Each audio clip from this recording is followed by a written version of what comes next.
Be an active citizen. Don't be a keyboard, touch screen activist. O bua fela ko social media, o bua fela ko Twitter, o bua fela ko kai. Don't just be that. Latina le lona ma South Africans. Latina. Man, Latina, man. Latina, man. We are the part of the problem that we are complaining about today because we are not active. Our kids one day are going to ask us.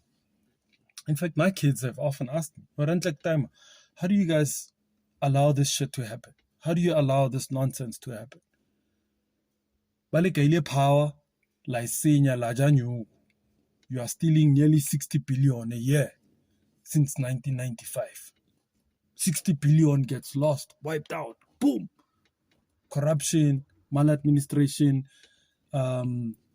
misappropriation of funds. 60 billion a year.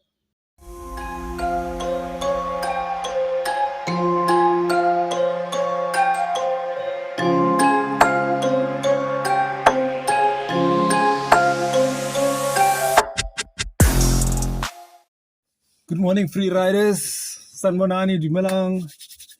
Listen, thank you very much for all of you for liking, for sharing, for really supporting this platform. It's been growing so much on social media, like on YouTube. We've hit over 4,500 views in the last 28 days. So we've grown quite a lot. These are really small gains that I truly appreciate. And of course, on TikTok, this platform has grown. We've hit over 1 million views in 2 months. So big ups and thank you very much.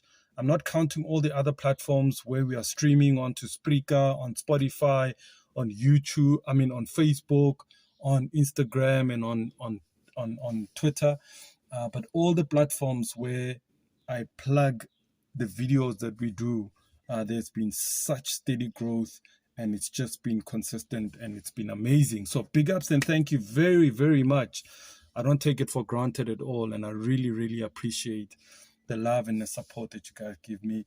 The engagement has been overwhelming. So, and if I haven't been able to respond to each and every message that comes through, listen, I apologize for that. So, firstly, let me also thank all my guests who have been making a lot of time just to come through and be on the show. There's been a lot of people that have also been saying, Sipho, we want to come and engage with you. We enjoy the platform. We enjoy how you engage with us. So really, we just want to come and share our story, show our knowledge. We want to be able to impart as much information as possible. Remember, platform information so that we share with our people. They are going through a very difficult time in their lives at the moment, and they are feeling like they are sharing information, teaching them about things they don't know. So I try and bring all these people that come from different backgrounds so that they can share information with young people as much as possible. So it's not a show that is intended to talk about celebrities, popularity, populism, and all of that stuff. It's really to empower and engage with my guests to be able to share information with all of you, our free riders. So I appreciate you guys for enjoying the content. And I saw how much you guys fell in love with the content that I had with Geraldi. And so tonight on Thursday evening at 7 p.m., we're going to have an engagement with Gerald with a couple of people on Zoom. So it'll be live on YouTube. So check it out. He'll be sharing his knowledge and sharing information around finances and black money and black power and black angry money. So we'll talk about that later today. So secondly, I want to apologize for not shooting anything. My kids were not well since Saturday, so they've had a bit of flu, so I couldn't do my guest on Saturday. My wife was busy up and down, running around, and so I've had to just be a responsible dad, because that's what I love to do, yo. So I was taking care of the little ones, being home, making sure that I take them to get them, as much medication as possible so they are better. And so I haven't been able to shoot my guest last week, Saturday. We're going to talk about men's fashion, men's style, men's grooming. Because lately I've been talking about men's fashion and men's wear and things men get wrong, especially when wearing suits and styling up.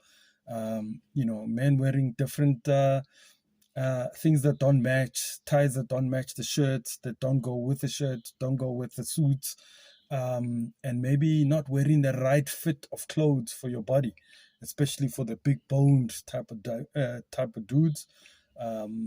Skinny jeans, are they still working for big guys? Those long sharp shoes with skinny jeans, are they still working for guys? Gents who wear jackets that are long, are they still working? So we're going to talk to a stylist, an entrepreneur, a fashionista, and a self-made man who was going to share some tips with us on Saturday. So that didn't happen. So we moved it to the 3rd of September. So we'll chat to him then.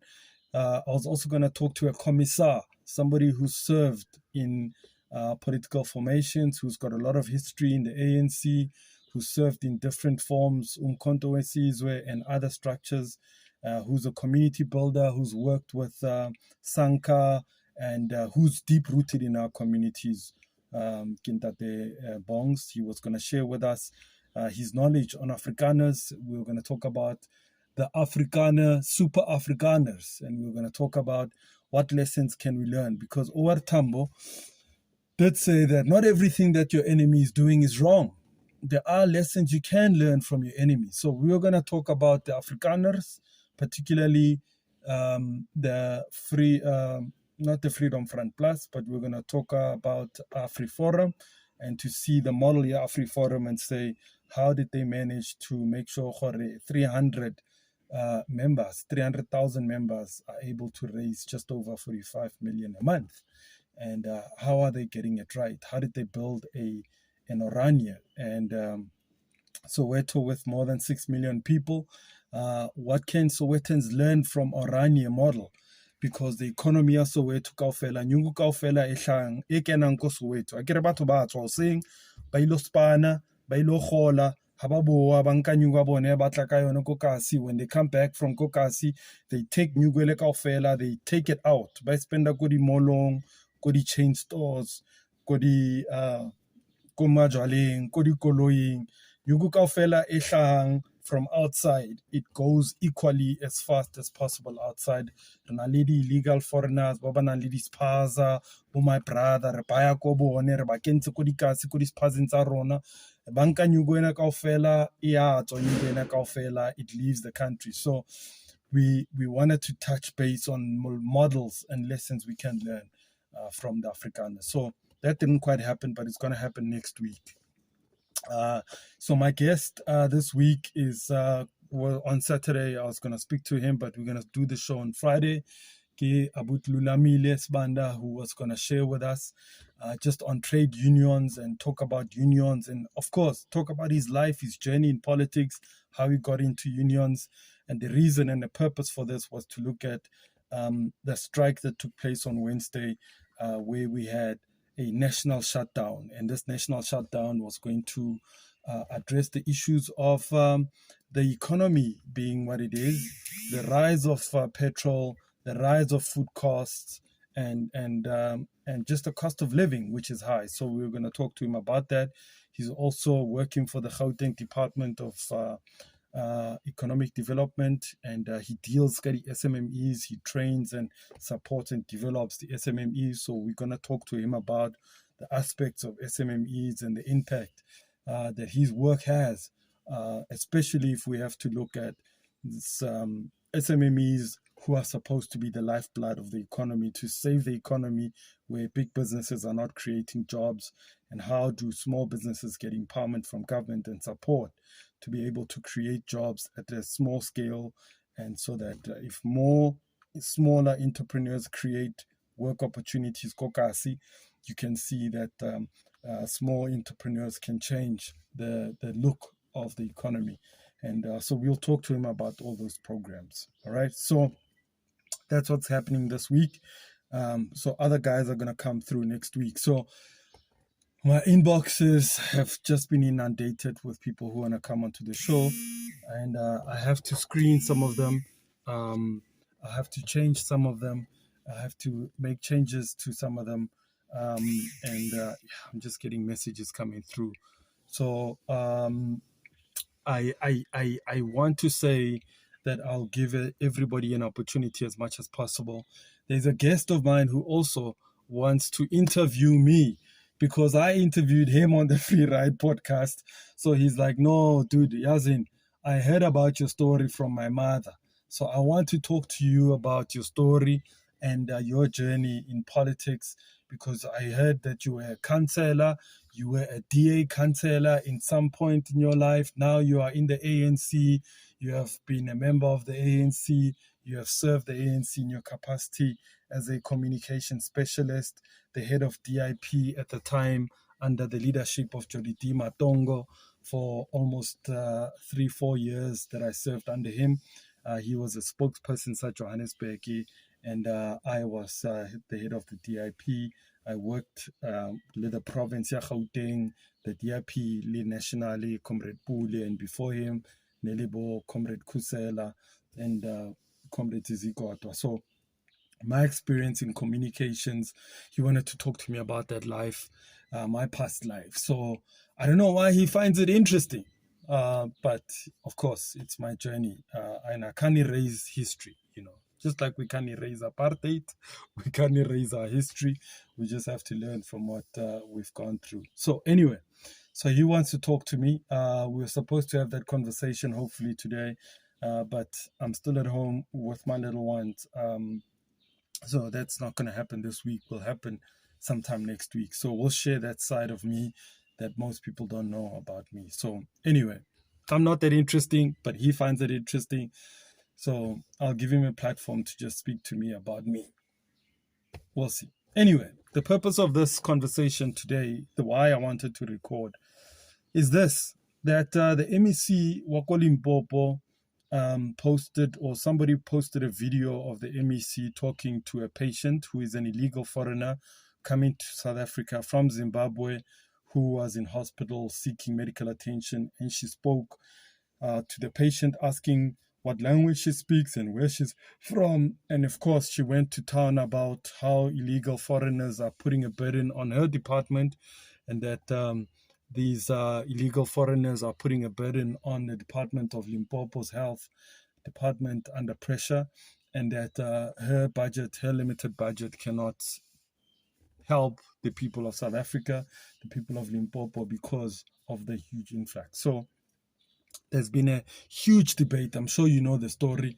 There are people who are standing on different sides. So there are two sides to it.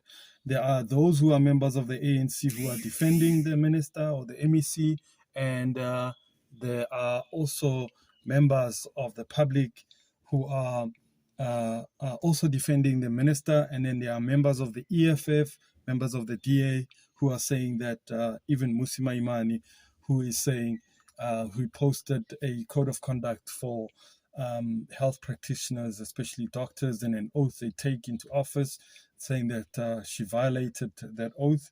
And listen, South Africans are once again, we wait for a disaster to happen in order for us to get up in arms about issues that are plaguing our society, just like we waited for Zamazamas to rape those women. And then everybody had an opinion.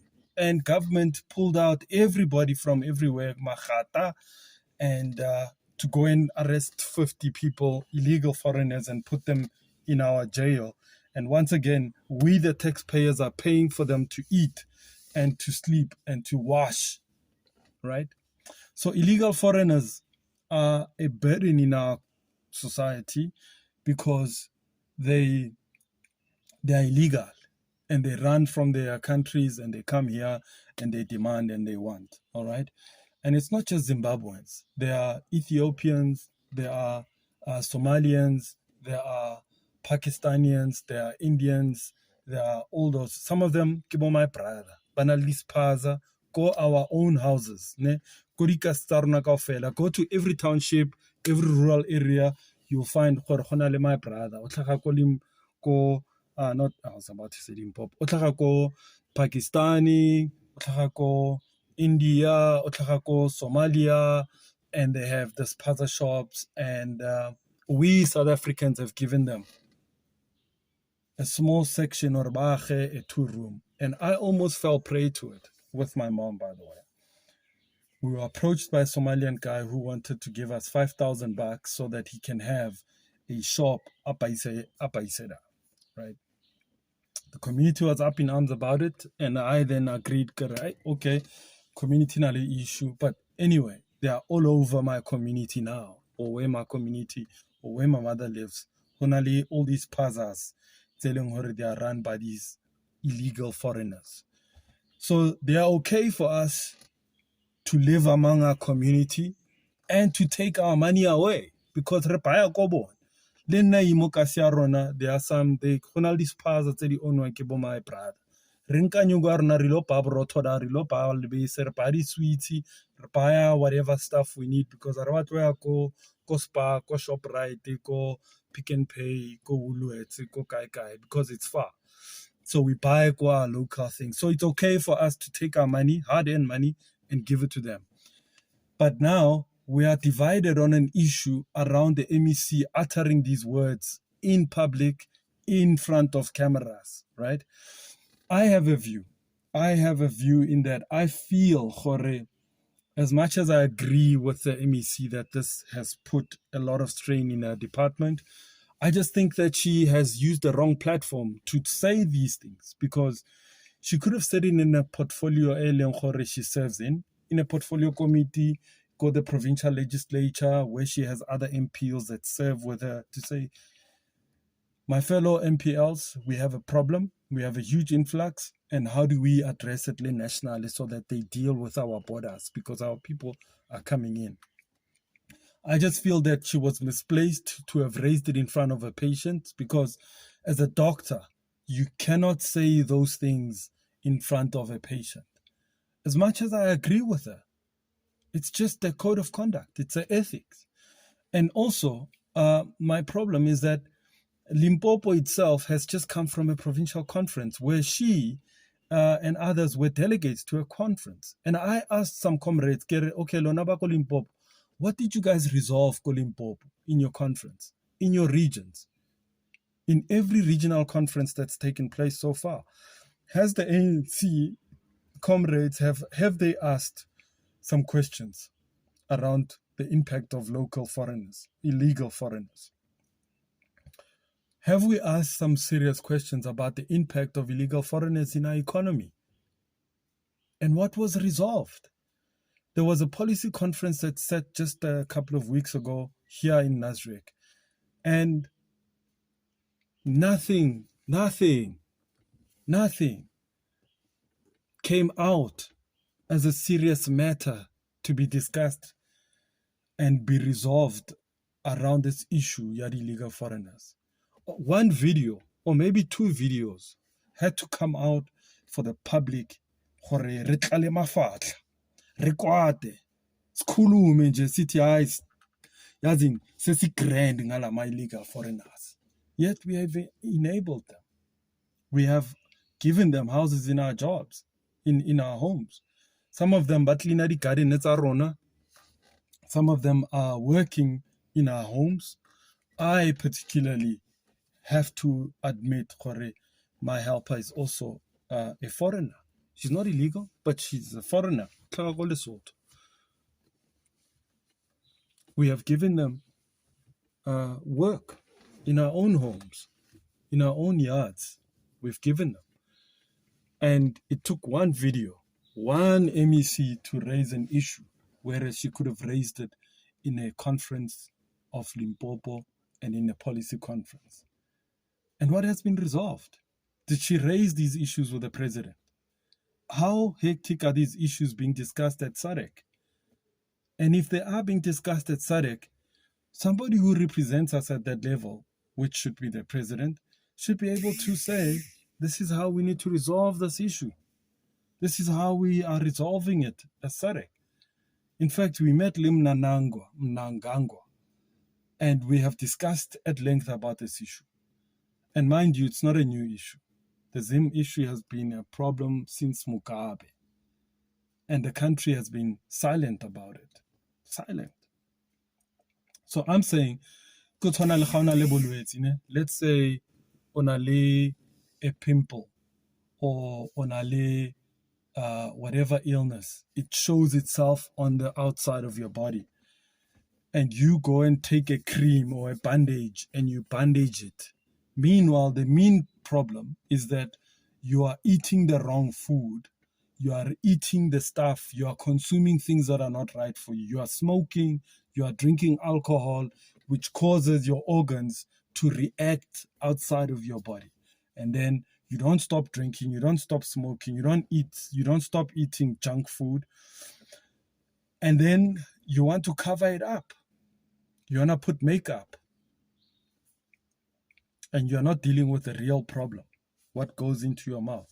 So we are not dealing with the problem of our borders. We are not dealing with the state security of our country. We are not dealing with the SANDF who should be patrolling our borders. We are not dealing with ministers who are responsible at the highest level to protect the country. We are not asking them questions. But we are fighting about the problem at a level that we shouldn't be. We are not. We are not discussing it. Do you know how much foreigners are taking outside of the country? Chinese. Go to China more. China more, China, they can't speak English. Many of them are not even legal.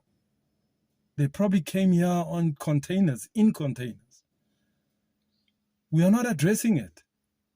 We are not talking about Chinese who have taken China malls and put them everywhere. China shops everywhere. And we are not addressing it. We only want to talk about illegal foreigners who are black.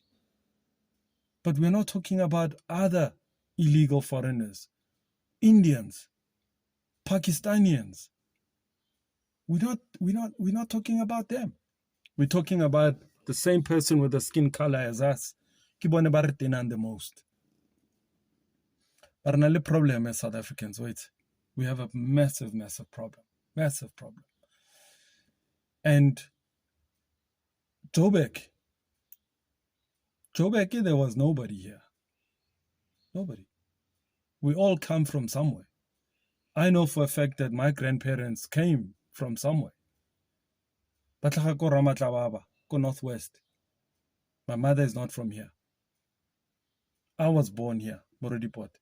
Go Leratong Hospital. So my parents are not from here. Neither were my great-grandparents. And I can probably, if I have to look at my great-grandparents, I'd be shocked as to where they come from. Okay, my parents never told me much about them. Neither did my grandparents tell me about my great-great-grandparents. Many of you are not from where you are now. You are not from where you are. You are a foreigner of some sort. Maybe even an illegal foreigner. And remember, our borders, what they look like now, were not like this 100 years ago, 200 years ago. How we were, Botswana being where they are, Basotho being where they are, Maxhosa being where they are, the Zulus where they are. We were fragmented as people. And because of, colonialism and all of that, we were then misplaced. We moved around. And we find ourselves where we are today. Many of us not knowing exactly where we come from. Mare, we are up in arms about a brother, a sister who's as black as you are. It's sad, man. The US was built by foreigners. The UK was built by foreigners. London was built by foreigners. London is a city of metropolitan people who come from all over the world. Europe, people are flocking there, running away for all sorts of reasons. And I'm not justifying illegal foreigners. By no means, I'm not. All people who are illegal should be removed. But if the system is broken, the system to manage the influx of people in any country is broken, then we must fix the system. It's like, I'm just thinking, like, if anything happens to my wall here at home, I must fix it. There's a tree that almost broke my wall, ne? I must cut the tree, but I fixed the fence. But Kirileng, a bandage. I didn't uproot the tree and move the tree to fix the wall properly. If your fence gets broken, people are gonna go in. And what do? You fix the fence. And you can't have the gate. Mare fence he robegile. O bore ai ke bula gate ke kwala gate. Because that's exactly what's happening in our borders. Our border gates have custom officials at SADF. Meanwhile, the fence down the line, a kilometer, 2 kilometers down the line, is broken. What crap is that? And then the minister who was in charge, Patricia de Lille, came and put in a fence, Copate Bridge border, which was nonsense fence, was taken down within a day or two. And trust me, she's still a minister. The president has not even moved her for that corruption scandal. The government is trying to get money from the company that actually put that fence up. The minister is still in a job. Minister of Defense is still in a job. In fact, the former minister of SANDF used to send the soldiers to go and fight and protect mines and mining rights in countries that had nothing to do with South Africa. We sent our soldiers to go and fight wars that had nothing to do with the protection of our sovereignty. I don't know, peeps. But I'm just concerned. And I love this country, man. I love this country. I've served this country for almost 16 years of my life, working in the public sector, being involved in politics. And I guess it was when I had children that I actually thought, or no man, wabana hanka ba a capitalist, kabua fela, kabua, kisa act, kisa anything, then the country is not going to, it's going to be a mess. So even though I've contributed to this country in all my different capacities, I still failed. We still failed because this country is still, in a mess. And before people attack me, especially my comrade Dibang attack, Abaria, when I can't know why attack, why or Lamatakala, and the comrade Diluena, look, you can't be silent. You shouldn't be taking a side. You should be able to say, Taimal, stop or shapa maole. Stop at hiding with you now, time. Maole di marwai with us. Why luena o provocal time, Amar? Why o motsalaka metsi a robetse? Okay, o tlile a bohlabile maabane bosiu. Mariano wa o mtshela metsi ka 3 o'clock o seng. O nahana hore o tla etsang? O tla o mura diamond. Tla o shaya diamond. Mara why le bohlaba le lithu? Why le lwana every time le nwele? Why le sa stop bojwala? Why? And we know in every household, or maybe most households, there's domestic violence. And there are children who are victims of domestic violence. Many of us grew up in domestic violence. And we've had to stand up for my old lady. I did. I stood up for my mom. And I'm sure you had to stand up for my old lady because the time I was in jail. Asasankara, aralla di strata, arrobala everywhere. Ali busy, anal di cherry everywhere. Ublella ma old lady, or trola rema. Stop a korema. Uwele rema, on so rem fit. Luena trola ma sepa wachuna. Trola ready. So Lena, I'm a child of this movement. And I'm saying, my comrades, our leadership, stop and because it's going to damage our country. We're already in a mess today. And our leaders are old, they are tired, they are sick. 70, 80 years old. Do you know how sick you must be when you are that old? on a sugar diabetes, on a high blood pressure, on a all sorts of illnesses. Kai, olo comrade, you know how difficult it is to be a comrade. Obali, all types of sicknesses because who's gonna take your seat. You must fight. You nali anxiety, onali mistrust, onali all sorts of things, worrying about your position. Gore tlo bo ba tlo votela, o tshwantse o thole nyugo, o gafe batho ba votele ko branching, ko zoneng, ko regioning, ba o nominate, o be ko NEC, o be ko kae kae. You know how tough it is to be a comrade? Your health in J becomes a problem. That's how we have lost so many comrades. So many have died, particularly here in Johannesburg. So many have died. We had over 90 councillors who have passed on in the last 5 years. Sad, but it's true. Anyway, I'm going to end it off and say thank you very much for all of you for liking and sharing. Today's special broadcast is purely to address the issues that we have in the country. And I want to say, get involved. Be an active citizen. Be an active citizen. Don't be a keyboard, touch screen activist. O bua fela ko social media, o bua fela ko Twitter, o bua fela ko kai kai. Don't just be that. Latina le lona ma South Africans. Latina. Man, Latina, man. Latina, man. We are the part of the problem that we are complaining about today because we are not active. Our kids one day are going to ask us.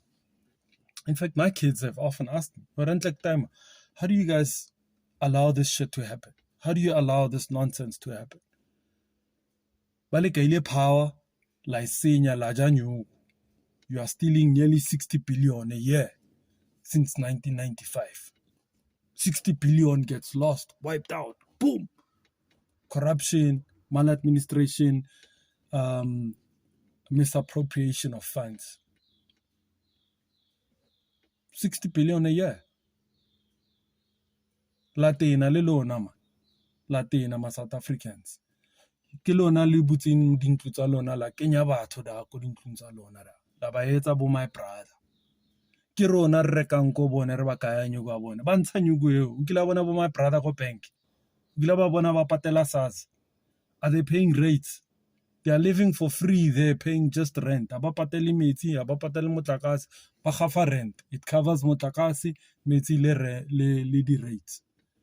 When as a South African, you are paying 27 different taxes if you are 45 or 40% of a tax bracket. If you fall within a tax bracket, you're paying over 20-something taxes. You're paying your PAYE, VAT. You're paying what's this one? Capital gains tax. If you can afford to buy and sell properties, if you buy and sell properties, you know, if you are paying a car of 600,000 or so, you can afford that kind of car. You are paying different types of taxes for being able to afford that type of car. You are paying for the road you are using.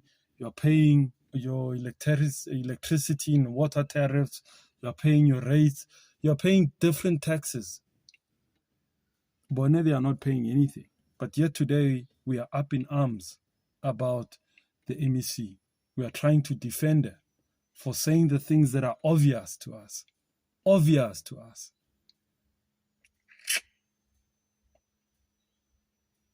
Take a look at yourself, man. I'm looking at myself too, because I know that I've enabled them. I have the problem. Anyway.